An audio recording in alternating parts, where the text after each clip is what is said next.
I bring it to the other point that is a very sore point in this country. Sore to the point where some of our ne'er-do-well colleagues in the parliament have convinced you that if a minister of government owns property or his family owns property and that property is rented by the state, when any business comes up before the cabinet to renew the rent or to do whatever, anything to do with it, that minister has to declare his or her interests. That's called recusal. Ministers come from all over to win seat or to be appointed to the parliament. You're not disqualified because your family owns property or because you are a wealthy man. In fact, most political parties go and look for business people to bring them into the parliament.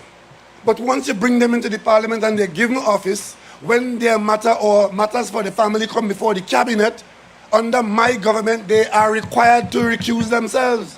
They can't sit on it and make decisions, knowing that the decisions are for their family and for their friends. So somebody who has a family with a lot of properties in Port of Spain, rented by all the governments, when they're in the cabinet, all that they're required to do is to recuse himself or herself. When the Minister of Education has a daughter, and I have a daughter, and they win a government scholarship, we don't sit in the cabinet silently and say, approved, agreed.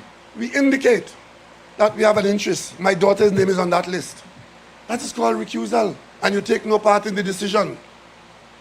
You know what they're teaching you all? That if you do that, you're committing a crime. And I see some of you repeating that nonsense. So what is to happen is happening, and you somehow interpreting that as a crime. But what is not supposed to happen, when it happened, they didn't tell you. Minister in the government, last government, sit down in the cabinet, no recusal, and rent a building on down the road in Nukapo Road for hundreds of thousands of dollars a month